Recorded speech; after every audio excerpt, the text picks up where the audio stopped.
It's a life of a fisherman you wouldn't understand. Something you can't feel on dry land.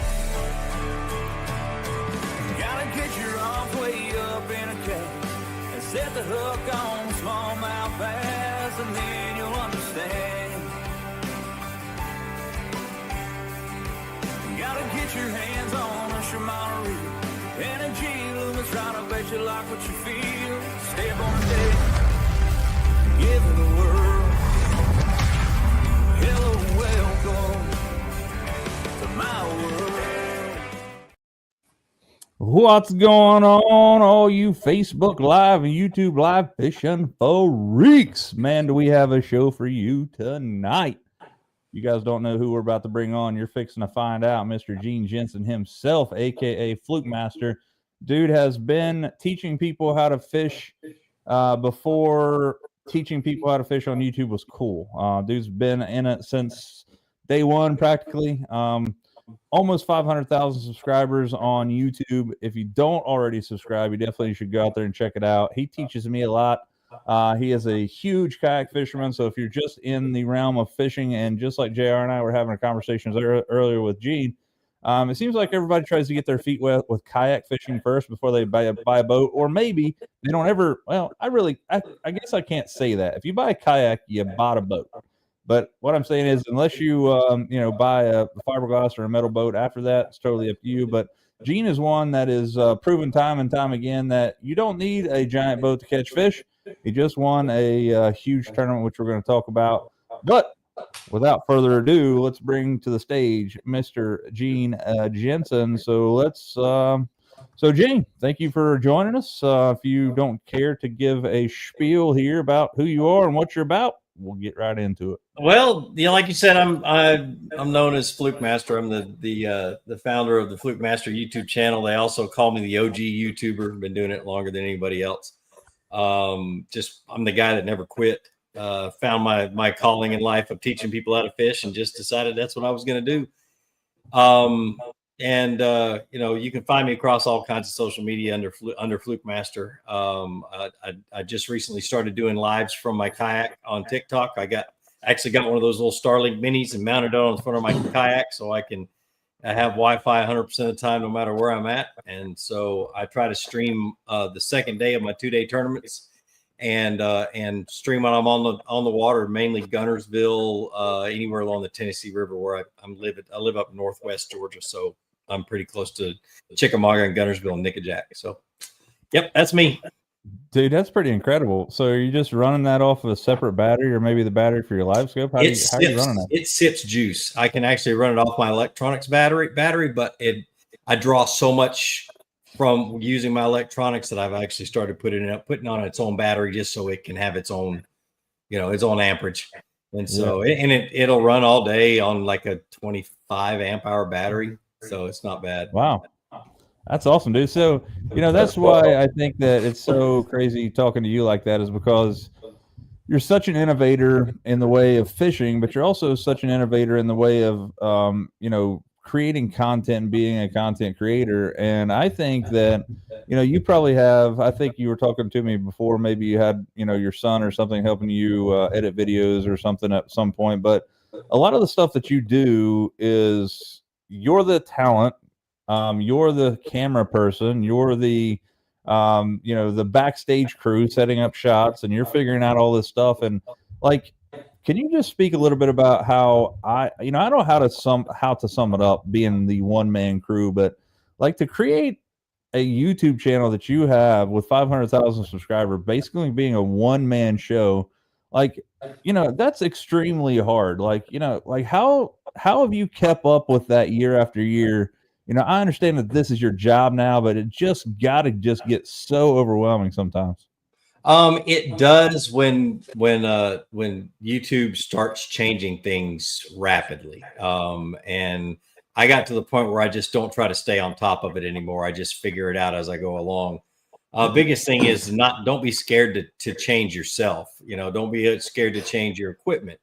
Just recently I chunked every GoPro I had and started going with the DJIs, these little suckers right here, because DJI basically took every issue that I had with GoPros and said, "Here, hold my beer," and fixed everything on them. And so I run those now, and I had literally just bought a GoPro Hero 12 or 10 or 11 or something, and then won one, or no, got paid one. I did a seminar and somebody paid me with a GoPro, and I got rid of them and went straight to that one because I was just tired of the issues. And so you just can't be scared to change, but do it the way you feel like you need to do it.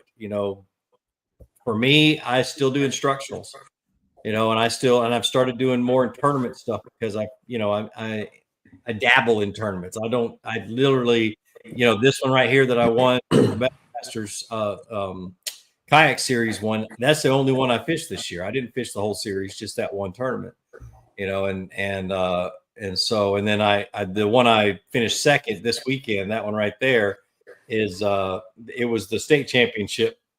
And I only fished 2 of those during the year. So, it's just fun. I just do it for fun. So, yeah. So that's afraid to change. That's kind of the deal. Is like I look at so for example, I went straight to shooting like my B-rolls and most of my stuff with my cell phone. I have an iPhone 15 Pro Max, which shoots in 4K, at least 60 frames a second. I think it'll do 120K or 120 FPS, but so that is something nice for me. I put this thing on a gimbal stabilizer, and everything that I do as far as interviews and things goes straight on my cell phone, which then I have everything backed up to my cell phone, etc.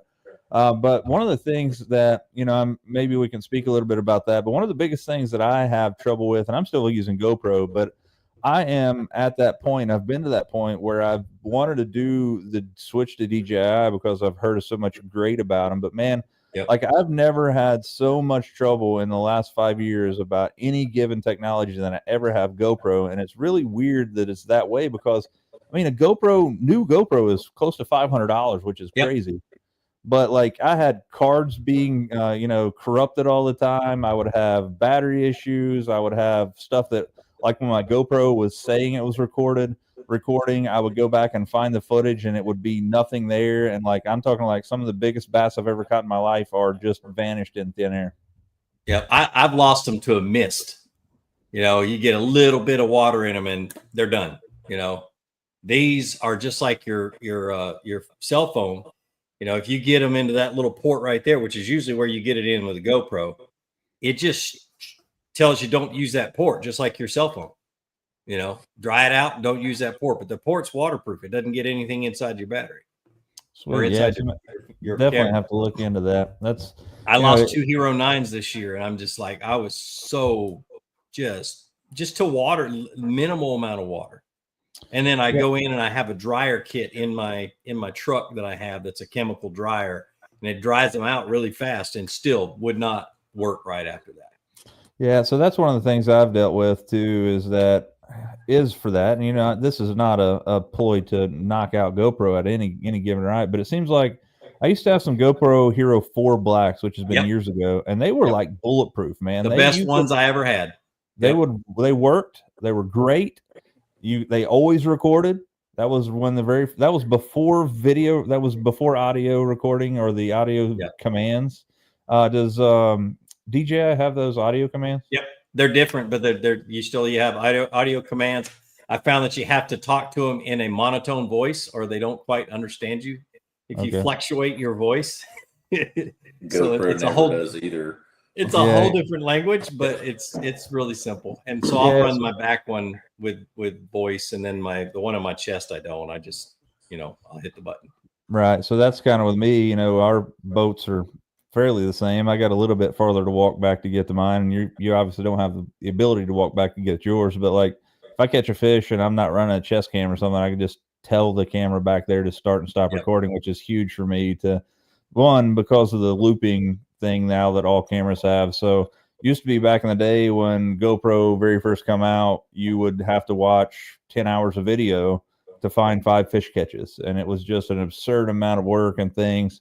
You'd have to like remember where you're at in the lake and like look for those in clips. But now that I have the 5-minute looping feature where I could pretty much knock out catches and just have those 6 minutes of clips to edit through, which is, and that's made it a big deal for me. The other thing, and I'm not sponsored by DJI, no way, but just to help people out there that are trying to do it. The other thing is their microphone system. This is the bag it comes in, and then it's got this little charging box. And then it's got 2 microphones, one here and one there. And then there's your receiver for your whatever cell phone you have. You can hook it into, or you can hook it into your regular camera, like how you all plug into the Sony. But if you use just this, it Bluetooths to your cameras, and you don't have to worry about anything. It Bluetooths to all your DJI cameras. And this is 6 hours of use. And then you when it almost dies, or when it dies, your camera tells you it's dead, and you switch over to the other one. You got 6 more hours while this one's charging in your box. And yeah, that's sweet. It's ridiculous how, I mean, that one's, even if you don't have a DJI, this is worth the money. The microphones are legit. Yeah, and that's anything that can make your job easier as a content creator, especially stuff like that, is huge. And it is what it is. So I'll definitely have to look into it for sure. So it was worth the investment. It wasn't a whole lot of money comparative, to that Sony right here that I'm using. It's just their vlogging camera. It was a little bit more than that Sony, and it'll last me a lot longer than a GoPro, because a GoPro I can make it last me for 3 months, and then it dies some way or starts having issues. So. Right. Yeah. So I'm definitely looking into it. So let's talk about what your YouTube channel came out the other day and says the biggest tournament of your life, how you won it. So the other day you won a tournament that, I mean, it has to be kind of like one of those things. It's like, it's not a culmination point, because I don't feel like that your career is anything close to being over, but like, what did it mean to you to win that giant tournament?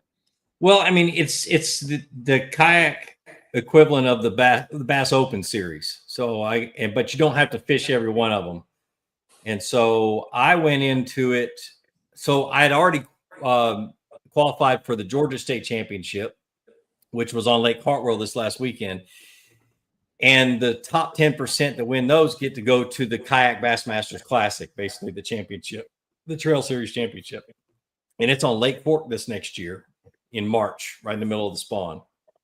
And so I really wanted to fish that tournament. I'm like, I hate Hartwell. Hartwell just is not my cup of tea. I just never done good there. I fished with B-Lat there and sucked it up. I mean, I've just never had a good day on Hartwell. So I'm like, I need to figure out what I'm going to do. So in August, I decided I was going to fish the kayak, the Bassmaster Kayak Series Open on Bistineau and Caddo Lake. We could choose whichever lakes they were. So, and that's in Louisiana, in Shreveport, Louisiana.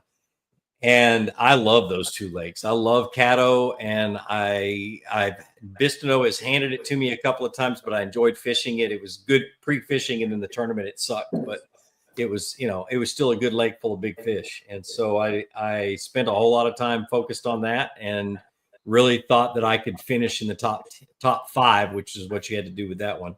And there was 197 anglers, I believe, that entered it, and you had to finish the top 5 to qualify. But I really felt like I could get close to that, or at least it was a second shot anyway. So, yeah, first off, congratulations on winning a tournament that large. It's that's something that everybody wants to do. That's why we're all fishing, especially in the competitive fishing realm. And there's a lot that goes into that. Do you feel like that you running a YouTube channel and teaching people how to fish, do you feel like that sets you up in an advantage, or at an advantage point for catching fish in different situations like that? Yeah, well, that was one of the reasons why I started doing YouTube videos years ago, is I wanted to become a better angler. And by teaching people, I had to learn before I taught people. So it gave me an option to be able to be a little bit more versatile and stuff like that. Because at that point in time, I was a finesse fisherman. I fished a shaky head and a drop shot, and had a whole lot of fun and did really well in tournaments doing that.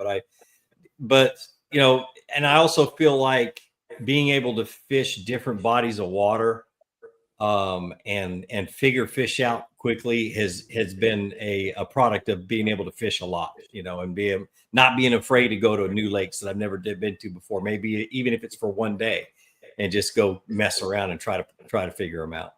Right. So just a quick offshoot here. Mark Hickey said, what have you noticed in the difference in the way fish act or set up since the evolution of forward-facing sonar? What I've learned is that I've learned a lot about their behavior, and that's mainly what I've used my forward-facing sonar for, is learning how they position on things according to how the wind's blowing and the current's flowing and how they react to certain baits. And I keep a mental note of conditions and weather and stuff like that and see how they react. But I have noticed on my home lake, which is only about a 275 acre lake, that I have to scan them and then pull the scanner off of them. Because if you sit there and hold it on them, you'll see them. They'll be sitting on the bottom or sitting up against something, and they'll reposition. And you can tell that you're probably a 90% chance that your signal that's sitting there hitting them 100% of the time makes them move off. They figured something out, and that's from using it a lot. And I'm not the only one that uses it on that lake, and it's the highest pressured public fishing lake in Georgia. So it gets a ton of pressure.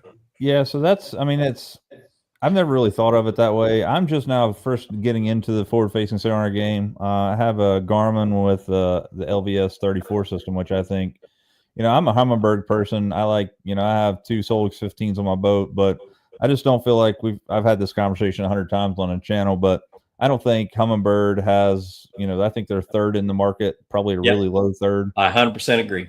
When it comes to forward-facing sonar, and then you probably have Lowrance second, and then way up, really high tier above that is going to be the LVS 34. Yeah, Garmin. well, Garmin owns the technology because they have the government contracts for submarines and stuff like that, and so they're always going to be the top unless Lowrance and Humminbird figure out how to circumvent all of their patents and things like that. So.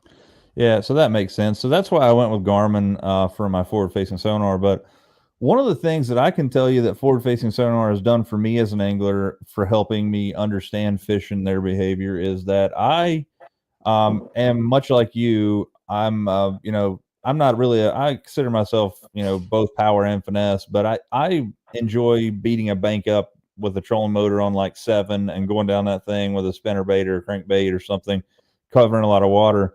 But like just recently, last year, actually it's been about a year ago today, actually, we were down at Del Hollow fishing the KBN the Kentucky Bass Nation Team Tournament Series championship down there. And we were catching largemouth bass in 83 feet of water. And like, I would have never fished there. Like, I wouldn't fish for catfish in 83 foot of water. Right. So it allows me to see where these fish are at. But I also maybe am kind of like you, is maybe that these pressured lakes like that, because Del Hollow gets smashed all the time and everybody down there is scoping, that maybe these fish are now transitioning into deeper haunts and places that they wouldn't go because that deep of water, they're not getting hit with that sonar beam the whole time because, one, it's so deep, and two, they can get away from it. Well, and in my experience over 30 years of doing this, I really believe that there is a percentage of the fish that will never bite an artificial lure. I don't know what that percentage is, but there is a percentage of fish that you just won't catch on a lure because they just, I don't know if they're smarter or whatever else, but I catch one fish to every 100 that I sit there and try to catch on forward-facing sonar, and I've been doing it for 4 years, and there's just I just think that there's a certain amount, even in a school of fish that are fired up, there's a certain amount that just won't come up and hit your stuff. They're that keyed in on what they want to eat. So being a big kayak angler, kind of a multi-question part here. Do you think that being in a kayak definitely helps you? I feel like how quiet the kayak is and you're not moving a bunch of it, I think you're going to ultimately catch more fish where you're at. And then I believe you fish kind of bona fide kayaks, and kind of what made you go with them as opposed to other kayak brands. So a kayak displaces a lot less water than a bass boat. So one thing I've noticed with these guys like Trey McKinney and the guys that are using forward-facing sonar a lot is they have to make they're fishing out 50, 60, 70, 80, 90 feet. And when those fish get to within 50 or 40 feet, you start to see them react to the pressure from that bass boat. Well, with a kayak, I can catch them all the way up to the boat. I literally can bring a fish. If it's following my jerk bait or whatever I'm throwing, I can bring it all the way up to the boat and still catch it. A lot more than I did when I was in a big boat. You know, it's just, I feel that they feel the pressure from that displacement of those boats. I caught a 9.5 pounder off the bed directly under my boat in 4 feet of water last spring. Went right over top of her, saw her on my live scope as I'm trying to slow down without hitting my trolling motor, and it just went, and I dropped underneath the boat, shook it twice, and she bit it, and I set the hook, 9.5 pounds. Nice. And Mark Hickey says, I don't know if anybody's ever done that with a bass boat. I'm sure it has happened, but shoot, I'd be lucky to get my boat in 4 foot of water. Mark Hickey said, do you think any other organizations will ban the use of forward-facing sonar in tournaments? Oh, I'm sure of it. I don't think we have the power to destroy a fishery like the naysayers say. Whenever somebody has a negative, because I've used it a lot, and it's one of those things where I put it away and I don't use it for a few days so I can remember how to fish normally, you know. And I've got a rule, and literally in this tournament right here, I barely used it. I didn't use it to catch a single fish. I just used it to see the areas that they were in, and then shut it off and brought it back up, and I fished for the rest of the day. You know, and the one I fished this last weekend, the fish were so shallow, I didn't need it. I was throwing at stuff I could see. So it hadn't helped me with either one of those wins. But I tell you, I don't think we have the power to destroy a fishery like they think we do. And I always, when people critique it online or say they don't like it online, my first question is, have you ever used it? And to what extent? Have you seen the 150 fish that you don't catch to the one you do catch?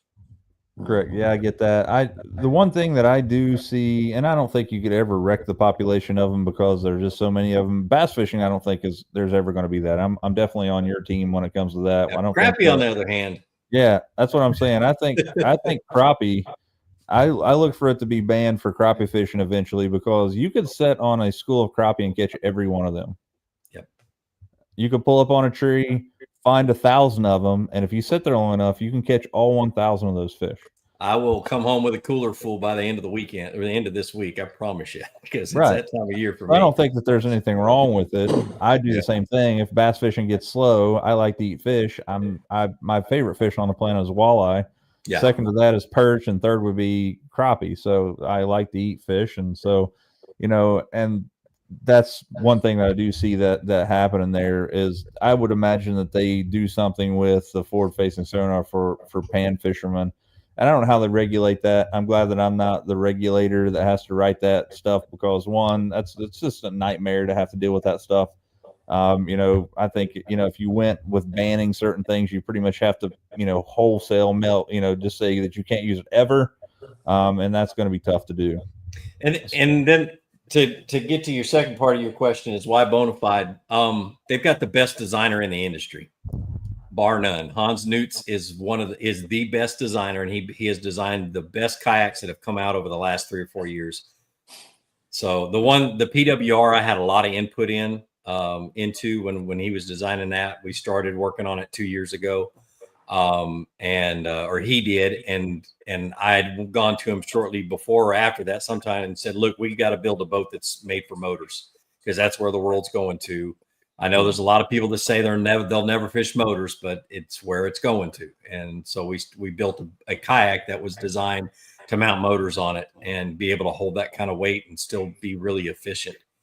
And so I have a Jackson kayak, and I love it. It's just, it is so stinking heavy. It makes me really not want to use it. I think my kayak, and I've got a pedal propelled, and I think the thing weighs 120 pounds. Yep. And that's, that's a lot to deal with when you're I'm thinking, well, I can, just haul my bass boat and drop it in, or I can, throw my back out trying to carry a 120-pound kayak by myself. And mine's so out over rigged that I got to have a trailer. I run it just like a boat. So you can make them super heavy, or you can get, my light boat, the one I drag around the woods, is an RVR, which is their river boat, but it's also a really good lake boat. But it's just super light. You just can drag it through the woods and go fishing. So Mark Shannon says, it's been a while since I purchased a new fish finder. Is any unit that you can buy directly out of the box that you don't need to subscribe or download Flukemaster chips to keep all the amenities? I will firstly tell you, and I'll let these guys deal with it. Do not buy Humminbird if that's your idea, because that is not Humminbird. Their base map absolutely is terrible. And if you want lakes, you have to buy the Flukemaster chips, and they're $199 a piece. And if you live where I do in Southern Ohio, there's 5 of them in any direction. Yep. 1 north, 1 south, 1 east, 1 west. And if you want to go to Pennsylvania, there's a 5th one. Yeah, Good 7 God. different Erie chips. Lowrance. I love C-maps that comes on Lowrance. You could change the depth and the color and stuff like that. Garmin's does pretty good too, especially if you want to make your own maps. Like if you got a pond like I do down the road that doesn't really have any good maps and you need to make them, Garmin does an excellent job. Lowrance is a little bit more intense. That does a really good job of making the maps, but you've got to go into their website and download everything into the website and have them make the map, and then you get it back. Then you can put it. It's just a lot of steps that don't. With Garmin, you just turn it on and go, and zigzag. And literally with my Garmins, when I was running my Garmins, I would go out and not take a single rod with me and spend 2 or 3 days back and forth, up and down every single lake I fished, that's in the area, and make my own maps. Yeah, and that's another thing about Humminbird is that, one, I feel like they're one of the most expensive things on the planet as far as in the market of things. I do think that their down scan, side scan imaging is second to none. I don't think you're going to get any better than that company. That's the reason I went with them. But even the things that he's talking about, making your own maps, you have to have a card. It'll let you do like 10 hours of making your own maps on any Solix unit. I can definitely tell you that, because that's what I have. But if you want to make more than 10 hours worth of that, you have to have their own chip or their own card that actually it's like an Auto Chart Lives card is what it is, which is crazy. So this is something that kind of goes in where I wanted to have a conversation with you about. Is Mark says, if you go to a big lake, size limit's 15 inches or whatever, you go out and catch a ton of short fish that are really close, you can't buy a keeper. Is there an imbalance of fish, or is that many people keeping? Is that too many people keeping fish? Now, with that being said, one of the things that I wanted to talk to you about to get your information is that we have a fellow that's in our area. His name is Jason Kenner, and he runs a YouTube group that is anglers providing opportunities, I think, in Kentucky here, close to us. But he does a lot in our area. He's trying to get F1 bass stocked in some lakes around our area. He does a ton. But one of the big questions that he's been proposing on his thing, and it's got me thinking next year that I'm going to change the way I fish. And a lot of the DNRs and stuff are saying that the reason that we can't grow big bass in these lakes is that they're overpopulated because nobody keeps fish anymore. And I haven't kept a bass in 20 years probably. So, I mean, do you think keeping fish will help the population of a lake, or do you think it's detrimental in the long run? I know in small lakes, 500 acres or less, it makes a huge difference. And I know working with biologists like Bob Lusk over the years, you need to do a what we called what did we call it? Anyway, you need to do a survey. And so you catch 100 fish, you weigh and measure 100 fish, and you get a little bell curve, and you figure out what, you do all the math to it, and you figure out what length of fish needs to be kept out of it. Ray Scott did this all the time on his little private lakes on his property. And he would always keep track. And then once a year, he would have a tournament that he would literally let the locals come and fish. And it was a small fish tournament. whoever caught the most fish under whatever inches that he decided he needed to get out, and they kept them. They kept every single one of them. Would win like $5,000 and get to go eat with one of the Bushes, one of George Bush's. That's Eat pretty dinner cool. with them, and they would pay to do it, and he'd walk out with $20,000. He'd walk away from it with making money, but still he'd get rid of those fish. And I think in big lakes that would be a very difficult thing to do. When you first said it, the one lake that came to mind was Lake Belton in Texas. I fished a tournament there, and they had a nickname for fish that were 1/8 of an inch short. Were called Belton bullets. And I caught 40 fish in this tournament, and one fish was over the minimum. Yeah, that's crazy. So, like one of the things, like I look at a lake that's really close to me. It's Grayson Lake. I fish 2 lakes in my area because there's not a ton of lakes here. Grayson and Yatesville. Yatesville turns out some decent bags. Sometimes, especially in the spring, it takes 25 pounds to win, which is very rarely. It's kind of unheard of, but at least one time a year, somebody will catch a 25-pound sack. But Grayson, on the other hand, dude, it is so wild. You can go out there in the summer months, end of June, July, when the water temperature is in the 90s. You can catch 100 bass a day, but they will be from 6 inches to 12 inches in length, and the slot limit is 15 inches or bigger. See, and that'll make the difference. What will make the difference is as soon as they say keep everything below this length, but you can't keep anything above slot limits. I've seen them work on Lake Fork, but I've got another lake here in Georgia. They had a slot limit on it for 20 years, and you could never catch a limit over 16 pounds. And so I've seen it work, and I've seen it not work. Right. And Mark makes a good point here. He says you go to a place like St. Clair and they all keep. And I think that has to do with now. So first off, Mark, you have to understand about, I know you fished there a ton. Matter of fact, we've had conversation about you fishing there, but you have to understand that half of Lake St. Clair is actually managed even more strictly than any lake I've ever been to in the United States, because half of the lake is in Canada, and you can't even, target largemouth or smallmouth bass until like the 2nd or 3rd week in June. So if you think about having a entire massive body of water like that, which is basically just a big giant spawning pool or bowl, there's not really any deep spots except for the shipping channel.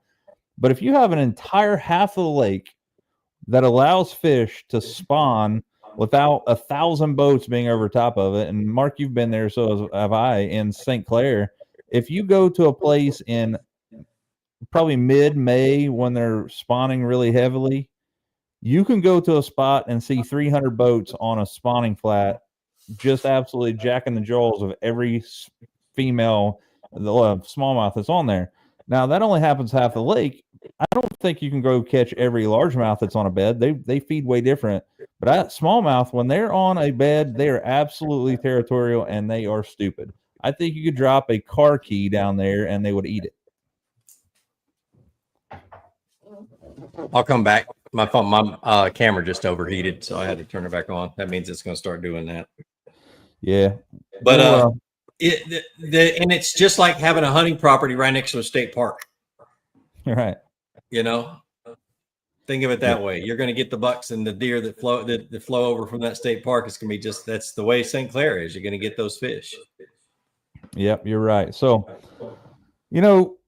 I told you earlier we're going to dive into something, and I know, I've read all the stories and all the stuff about it, but so back in, I believe it was 2022, you were fishing at, wasn't it a Kentucky Bass Nation? Was that what it was? Or was it was a KBF tournament on Laurel River Reservoir. Is that the one in Kentucky? Yeah. Yep. Okay. Yeah. All right. I know where you're at. I've fished there before. So you were fishing in a marina, correct? That you thought you had the ability to fish because you asked a attendant that worked there. Is that true? The manager. Yeah. Yep. And he said that you could fish back there, but what he meant was that they let people bank fish back there. And reading some of the stories and stuff that I saw, and it really is crazy to me, but I think it's a cool rule. I love the fact that you guys can get out of your kayak and fish. Not anymore. I screwed that one up. Really? You could at that point in time. No, the whole story is that the lake was up 9 feet. It had flooded. and the bass had pulled up to spawn on the bank. And during pre-fishing, it was way up, so they drew the marina towards the bank. And there was one buoy that said no fishing, but in practice, it was out in the middle of the pocket, out off the front end of the docks. It wasn't out in the back of the docks, but that buoy was supposed to be in the back of the docks. So by the time I launched the video and told on myself that I had fished behind the docks, they had let the Corps of Engineers had dropped the lake back down, and the docks have gone back out, and that buoy was back in place. So when they did the investigation, which is fine, I mean, it is what it is, but that buoy was back in place, and it was where it was supposed to be, blocking the entrance so boats couldn't get back there. And so the rule for KBF was that if the boats weren't allowed back there, then you weren't allowed to fish back there. But they also had the rule where you could bank fish as long as you were within sight of your kayak, which I was. And I found out that they allowed people to bank fish back there. So I put 2 and 2 together, and I was wrong, you know? And so. Yeah, I mean, like that could happen to anybody, obviously. And the crazy thing is, I did it just because I thought it would be cool, a cool video. I didn't need to go back there and catch those fish. I just thought it would be a cool video, and it was, but it got me DQ'd from the tournament. So well, that's crazy, man. That's a sucky story, but I mean, hey, so I told on myself. What can I say? Yeah. So, and that's a weird thing about it is like, so one of the rules there in that whole time was that you were basically trying. It basically reads that, is if you were trying to cause malice or you were intentionally trying to hide it. Like, look, this dude put it out to 500,000 fans. Like, he's not saying, "Hey, bro, let's." You caught me. You know what I mean? It's like, it's not an unlisted video that he shared with his buddies. He's like, "Hey, check out this! I won this tournament, cheated like hell." Nope, it was a big freaking oops. Is all it was. So. That's awesome, man. It sucks, but live and learn. One of those deals, and that's another thing. Is like, I go to a tournament, and most of the time, some people will check my live wells or whatever, which I'm okay with. Obviously, I don't think I've ever cheated in it that I know about in my life in a bass tournament. And being a tournament director as well, we're starting a new tournament series this next year. Most of the time, it's oopses. People don't realize they're disobeying the rules and stuff like that. So if it's a blatant cheat, we're going to DQ you. You know, but if you screwed up and forgot to put your life jacket on after taking your layers off and stuff like that, then we're going to give you a penalty and going to make you do something that keeps you from fishing for a little while, that kind of stuff. Yeah, it makes sense. But, I can understand both sides of it from the fisherman and the tournament angler side of things. Obviously, you got to try to keep it as fair as possible for everybody. But what I was going to say there is, like, most people will check my live wells and stuff, and then, like, I come in with it very rarely, like once or twice every 4 or 5 years, I'll come in with a giant sack of bass somewhere. And, and like, I think that it's really cool that I don't think anybody thinks that I can cheat, because they're going to see the exact video of me catching every one of those fish the next week on YouTube. Yeah. It's either I catch them or I don't. And if I don't catch them, you're going to see that. And if I catch them, you're going to see that too. Yep. It's the way that it goes. It's crazy. So I saw when it got announced that I won the tournament, one of the comments I saw kind of bugged me. He's like, "I hope they polygraph," and I'm like, dude, I had a cameraman with me day one, and I live streamed it on TikTok in day 2 the whole day. Yeah. Bring it. So I guess, Mark, are you trying to put these 2 questions together? Lake Lanier, Spotted Bass, Grove, or Holly Bay? Are those on Lanier? I don't know. I don't know either. I don't keep track of names on lakes. Lake Lanier spotted bass are a lot of fun, but even with Hartwell, I had guys saying, "What did you fish this creek?" I'm like, I don't know. I don't know what the names are. It looks good on the map. I go to the boat ramp. I go fishing. I don't care about the names. But so how much water? So you're running a Bonafide that has a trolling motor on it, obviously now, which I don't blame you. You'll be able to carry more, cover more water. How much water? You're not going to have, maybe you do have an exact number, but how much water acreage per day can you cover bass fishing in a kayak with a trolling motor? So with the Motor Guide XI3 and a 100 amp hour battery on high, I can get 13 to 14 miles on high. And so That's at 4.5 miles an hour. And so it's not too bad. My first run both mornings on Hartwell this last weekend was almost 3.25 miles. Gee whiz. Mark Hickey said that Grove and Holly Bay are on Laurel Lake. Oh, okay. Yeah, whichever one that had the big marine in it was where I actually left my spot, got in my truck, drove my kayak around, put in at the marina, swung all the way around, and fished behind the marina. So that's crazy. Yeah, I don't know it. That's. I mean, I'm sure that's a knife wound. It's like somebody, obviously. Well, the funny thing is the guy that came in second, who ended up winning because I got DQ'd, I was able to bring him the trophy and the check and everything else to the next tournament, which was this one right here, and then I won that tournament, which was in Tennessee. So sweet. It was yeah, I mean, redemption. So you won the tournament, if I'm correct, on a spinnerbait. Is that true? Yeah, the one in Lake Bistineau and Caddo. I found out in practice that they wanted a white spinnerbait with white blades. No matter if it was blowing wind or not, they just wanted something. It was fall time. They wanted it bumped up against something to cause a reaction strike. But Bistineau is the lake I chose, and it was kind of a unique deal. Bistineau, they have an invasive species called a giant Sylvania. And the giant Sylvania, literally, if you have a patch of it like this, within 2 weeks, it can be an acre. That's how fast it grows. Wow. So it will take over a lake. So every fall, they drain this lake by 9 feet. And it's a shallow swamp lake anyway. So you have drains and you have low-lying areas and stuff like this. Well, I found this drain that literally at least 5,000 acres of this lake drains into this deeper drain.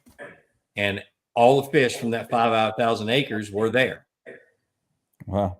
And so it was a matter of, I wouldn't say it was catching fish in a barrel, because you had to be really, really careful. If you spooked one, you spooked them all. But there were spots where I was in, you see in the video, I caught 5 fish in 5 casts off of one spot, making the same cast over and over again. And there were a lot more fish there than that.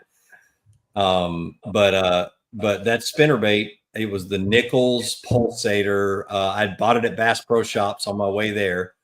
And then I gave one to my buddy Michael, and he lost it. And so I only had one. And so I had my another buddy driving in late, and I had him swing by the same Bass Pro and pick up a bunch more. So we all had them.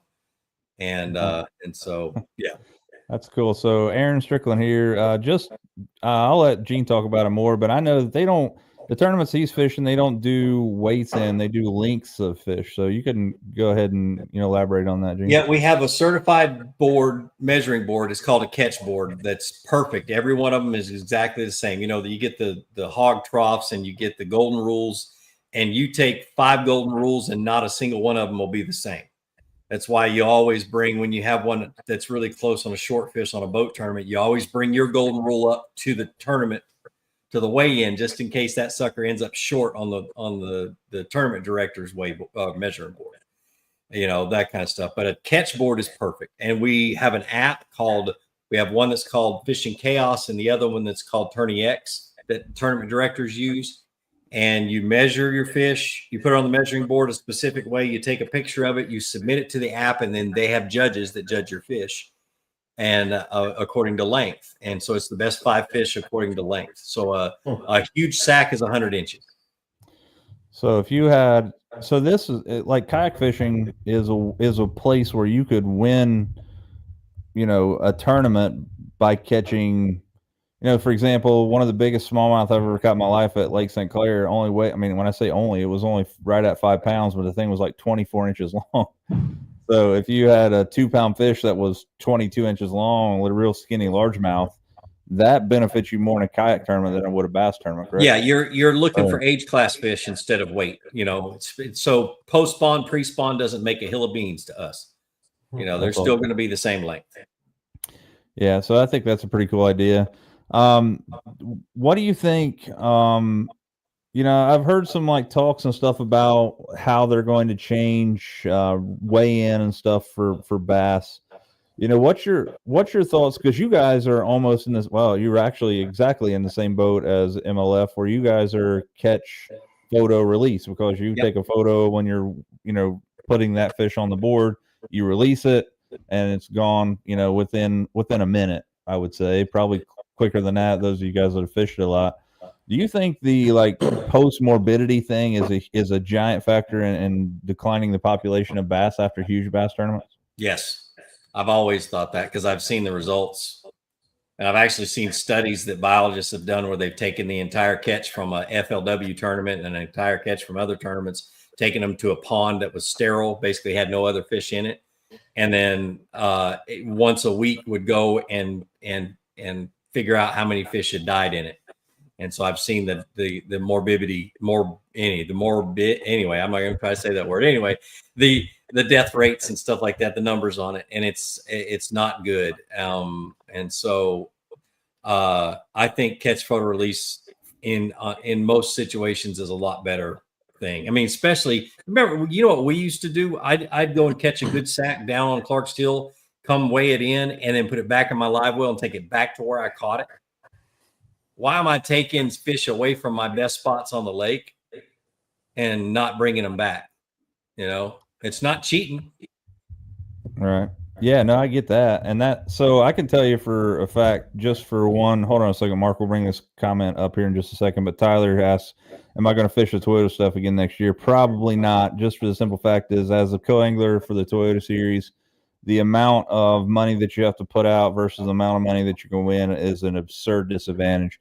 But when I fished the Toyota series as a co-angler this year, I fished at the St. Lawrence River, which is absolutely one of the greatest places to fish on the planet. I would much rather fish Champlain than St. Lawrence River, but I could see where people would want to fish there.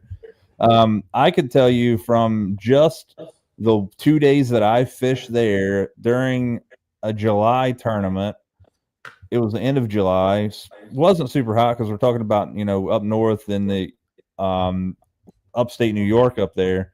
It was like 75, 80 degrees most days. Water temperature was in the 80s.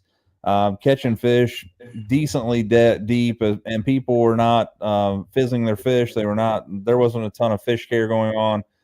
I personally saw 3 of those giant, 100-gallon igloo coolers, those big white things, full of 4 to 5 pound largemouth, or I'm sorry, smallmouth. And I feel like that's got to have a detriment to the fishery. But then again, there's so much stuff coming out where people need to harvest more fish in these acceptable areas. Maybe that's not as hurting as much as I think it is. But right now, my mentality is with, where you're at is I feel like that this can't not be hurting the fishery. Yeah. Well, and that brings up another point that state biologists need to start doing better surveys on some of these lakes. But the only problem is, like here in Georgia, all the major big lakes are either run by the Corps of Engineers or Georgia Power. So our biologists have no say-so in any of those lakes, and that's all of them. So the state biologists focus on just the small public fishing areas in the trout streams here in Georgia, in the rivers. They can't. Why waste their time going over there and doing fish surveys on fish that even if there was something wrong, they couldn't do anything about it? Right. It's kind of the same way here as JR mentioned, but it's one of those things where, I've spoken to our game warden, and our game warden here is stretched very thin. We have one game warden, his name's Darren Abbott, for the entire county that I'm in. And the county that I'm in for Ohio stretches 100 miles in directions, right? So you have one guy policing hunting, fishing, and trapping all in one county. So he's, spending most of his times trying to catch bad guys, people that are doing stuff wrong, people that are fishing without a license, people that are hunting without a license, people that are poaching, people that are doing stuff illegally. When I've reached out to him, like, hey, I have this lake in my area it's Lake Vesuvius. A lot of people in this area know it. It's a really small, acreage lake. It is a trolling motor only. You can't run any kind of gas motor there, even a 10 horsepower you can't do. But there's some giant fish in there. Like, there has been some 7-8 pounders caught out of this in the last few years, but they're few and far between. But I've asked him, can we take this lake and try to make it into something? And his answer always to me is, you tell me what we need to do and then I'll take it to the higher ups because I just don't have time to get there. Oh, that makes sense. I mean, so which I get. Yep.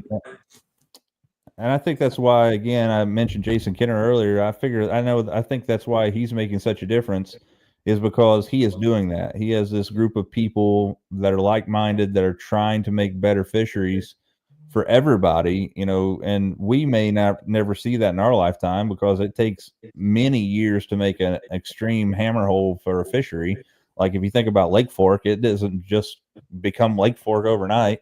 But it does takes a village. Arkiki, what's the next innovation in fishing industry? You think they'll come out with something better than forward-facing sonar? Do you think the companies are gun shy from all the flack of FFS? No, I don't think there's hardly any flack from FFS. We just got a whole bunch of, we got a few people that are very, very loud. To be honest with you, I think there's a lot more people that want to use it or want to use it than there are people who say it's horrible. Just from talking around in my own experiences, stuff like that. I've gotten to the point where I call those people blockheads because they follow one specific YouTuber that is the loudest. Yeah. And Lawrence is coming out with the Eagle Eye. Here in the next week or so, they're coming out with a lower price forward-facing sonar unit. And they're supposed to be sending me one shortly so I can mess around with it. But yeah, they wouldn't be doing that if they were gun shy about it. So right. I'm with you on that. And where I think a lot of the flack from FFS is coming from? It's coming from armchair quarterbacks who like watching bass fishing on TV. Yep. And look, I get it. Like, I absolutely hate watching a tournament where I see some dude staring down on a screen for 8 hours. But I'm also a realist, and I'm also a bass fisherman that has forward-facing sonar. Guys, if you're not using in a tournament, you're going to get waxed. Especially, unless you're fishing shallow in a kayak. Yeah, if it's an offshore tournament, you've got to have it. Yeah. So it's not why I'm using it. It's because I have to. It's just so crazy. Like at Del Hollow, if you're not scoping, you might as well just hope. It's just crazy. It's like I think those fish are born and they don't get around any timber. It doesn't seem like they don't get around any kind of cover. They don't do anything with cover. They don't associate with anything like that. I swear to you, I feel like that as soon as they're spawned out, they just start chasing bait. That's where it is. So anyway, guys, we're about that 15-minute mark. Appreciate Gene for coming on and imparting some knowledge. If you guys have some questions, drop them off here. You guys know that we like to do that hour-long deal. So, Gene, I appreciate you being a part of the show. Gene and I, if you guys don't know how we came about of being friends, is that about 5 years ago we were affiliated with the same company, and we were at a retreat that they were doing, and I actually was there just being an idiot and playing my guitar, and I played one of my songs, and then this video right here, that's on Gene's YouTube page, which, by the way, if you don't subscribe to Flukemaster on YouTube, TikTok, Instagram, you name it, he's out there. You definitely need to follow him and bring this out. But this is a video that 5 years ago, we were literally in a pretty nice Airbnb. It was giant compared to what I would think if you would just seen where it was at, it was like downtown Pittsburgh. It was cold. There was like 4 inches of snow on the ground.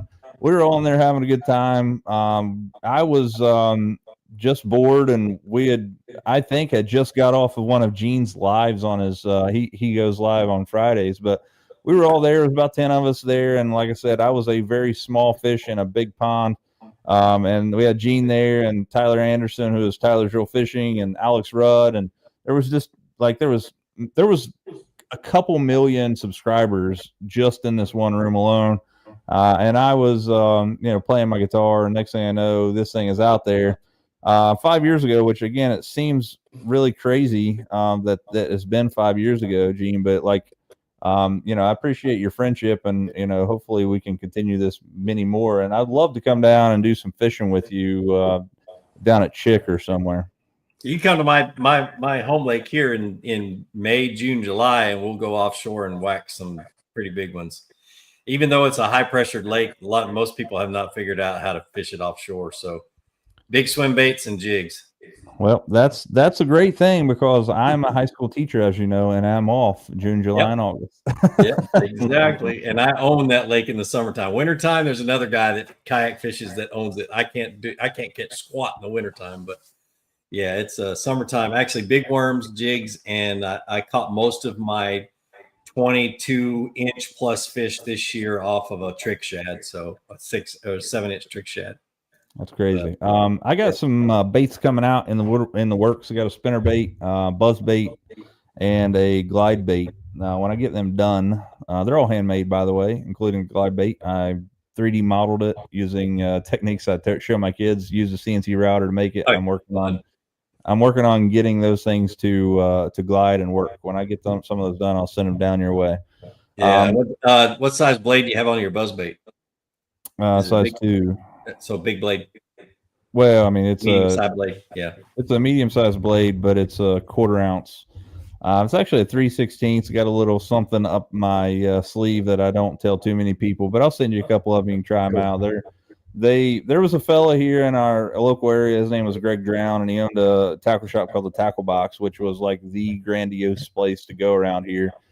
He retired, and with that, he stopped making his baits, which he made spinner baits and buzz baits. And I was lucky enough to get to know him well enough that he imparted all of his knowledge to me when he retired. So I'm trying to bring these things back. But it's awesome. He called it the Little Squeak. It's like a 3/16 ounce buzz bait with a 1/4 ounce blade, but the wire's a little different. It's been a little different. Makes a lot more racket, and it's pretty cool. And it's a fish catching machine for a 1/4 ounce. Awesome. I got my spinnerbait guy died too, so I have a box of my spinnerbaits are all made with piano wire back in the day, so they last 4 fish, 5 fish if you're lucky. And he would make me a bunch of them, and he passed away. He actually all of a sudden, so I had to go and get spinnerbait stuff and bring them home with me. But yeah, that's awesome. Well, guys, we're at that 1 hour mark. Luckily, here close to it. Not luckily, we are sad we have to get off here, but we don't want to take too much of Gene's time. Gene, I appreciate you being a part of the show. Love to have you any other time. If you're ever looking for some talentless actors to talk fishing on your show, let me know. We'll make it happen. Sounds good. Yeah. So anyway, guys, appreciate you guys hopping on this episode of On Another Line Live. Hope you guys have learned as much as I have this evening. Make sure you subscribe to Flukemaster on YouTube, as well as TikTok, Instagram, Facebook. But again, he has almost like 470 some thousand subscribers on YouTube. So if you don't, I'd say a lot of you guys already subscribed to him, but if you don't, go out there and check it out. You can go back to day one, man, and watch some of his old stuff, and you'll learn just as much then as you will now. Video quality is not going to be as good because technology was not as good at that point. YouTube was not as good at that point. Matter of fact, most of my stuff shot 10 years ago looked like I shot it with a potato. Yep, mine was with the Hero 2 or I had a 420 camera when I first started. So yeah, it was horrible. That's right. It's crazy. Well, guys, appreciate you joining. We will see you next time. You guys know the routine. If you guys can, get out there and lean on them. We'll see you next time on Another Line. Thank you for tuning in to this episode of On Another Line Live. We truly appreciate your support, and we couldn't do it without all the amazing folks at home watching week after week. A big thank you goes out to our sponsors who help make this show possible. Malone's Marine, Borders Sporting Goods, Solar Bat Sunglasses, Picasso Lures, Shimano, and Columbia Sportswear. Their partnership allows us to keep bringing you the content you love. We'll see you next time on Another Line. Until then, get out there and lean on them.